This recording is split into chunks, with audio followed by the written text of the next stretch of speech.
Heel raises are probably the most butchered, most poorly performed exercise that I see in the clinic. Now, the importance of the calf muscle complex is undisputed. It is, in my opinion, the MVP, if you want to call it that, of the distance running musculature. Now, all muscles are important to running. Some will activate more as you speed up and some will go less.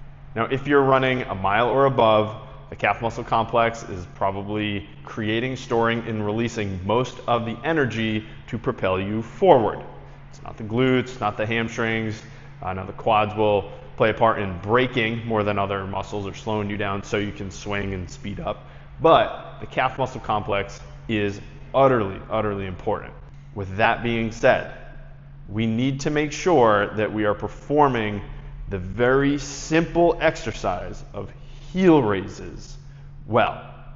So I'm going to go through a couple mistakes that I see in ways that we can improve upon these mistakes so you're performing your calf or heel raises well. Now, some of you might be saying that strength training or resistance training might not actually be able to reduce injuries, and I'm not saying that. There's not a ton of strong literature that suggests that. There is some in unison with other modalities such as foam rolling, but strength training, in my opinion, can help make a more resilient runner, maybe not necessarily reduce injuries, but it can improve your performance. That is without a doubt. Now, if that's the case, if we want to improve our performance with running through strength training, I do believe that heel raises should have a part in almost all runners' programs.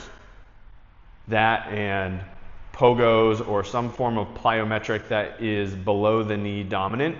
Pogos being probably the easiest to perform, whether they're in place or multi-directional. That is another story if we want to talk about bone health. Now, if done properly, a good heel raise can improve the strength of your calf muscle complex, but also the associated Achilles tendon.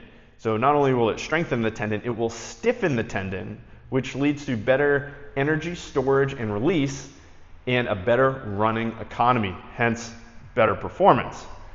Now I'm going to run through a couple mistakes that we see with heel raises and then the easy fixes that we have. Like, these are really, really simple, but people don't focus on the details, and the details matter on this exercise. So the first issue I see with people's heel raises is that they'll typically do them from a flat-footed position versus a dorsiflexed position. Now, is it bad? No, but it could be better. And we have some data that suggests that we have this range of motion that is the strongest for our calf muscle complex and Achilles tendon. And this is somewhere about 10 degrees of dorsiflexion, shown here, to about 20 degrees of plantar flexion, shown here. When you tell people this, their first inclination is to go grab a slant board and then go do some heel raises with these. Now, there's a problem with this. One, it's going to take you into usually a greater range of motion than the 10 degrees of plantar flexion to start.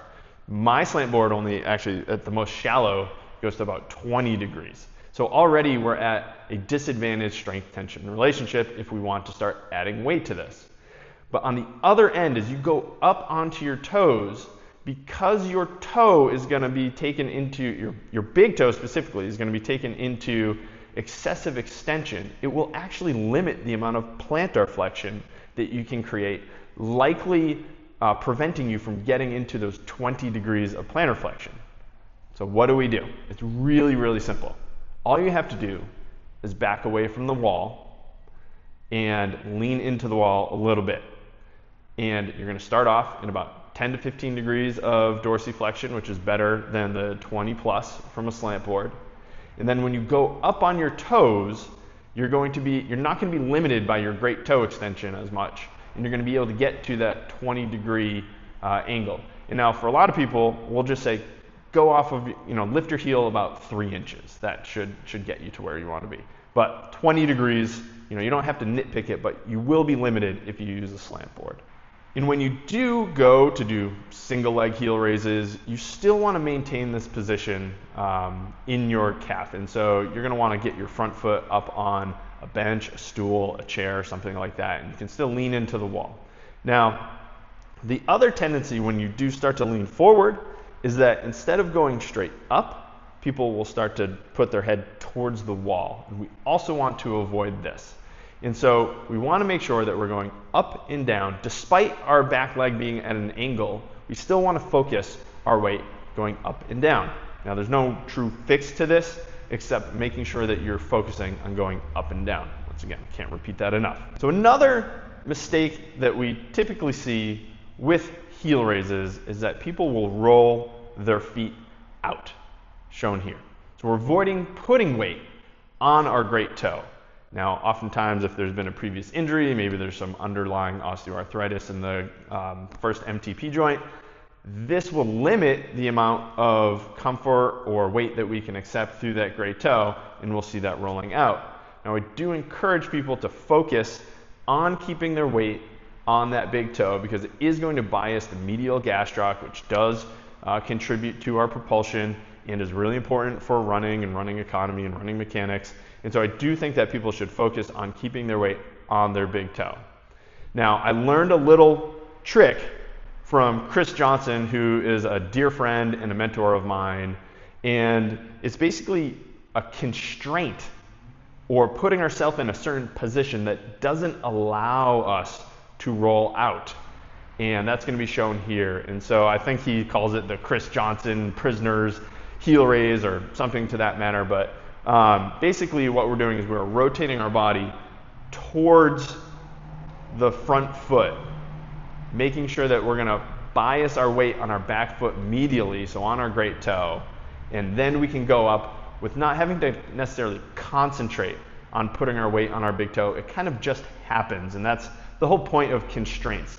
Constraints make it so you don't have to think about performing an exercise a certain way, and I feel like those modifications are a lot better and they're received well and people can make changes quicker than sitting there and verbally cueing or tactile cueing somebody to death.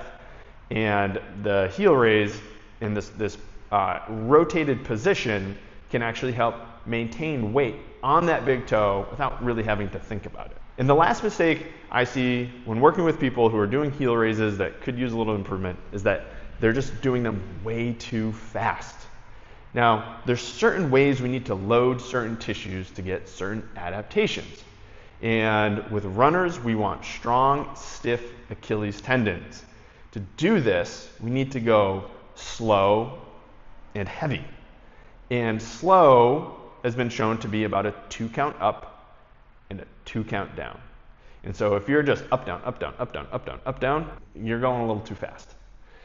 And so we want 1, 2, 1, 2, 1, 2, 1, 2. Now, is that 2 seconds? No, but it's a 2 count. And it's going to slow you down, and that strain rate, the slower strain rate, is going to actually improve the stiffness of your Achilles tendon. At the same time, you're going to have more time under tension for your muscle. And this is going to help with some adaptations to create tissue strength, but also some neural connection with the exercise and improve the tissue or the fiber recruitment of the muscles. Therefore, you're going to have a stronger calf and a stronger Achilles. And so having people work with either a metronome or just literally counting out loud can usually slow people down.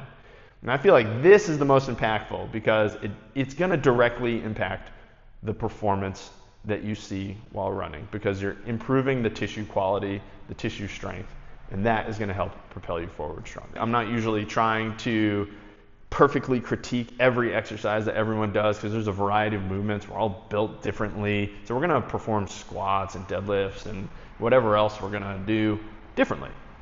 But there are certain characteristics that we want to look for when performing exercises that can help them be done the best they possibly can. And then there's always the variety within those constraints. So if you have any questions, please feel free, leave your questions and comments below.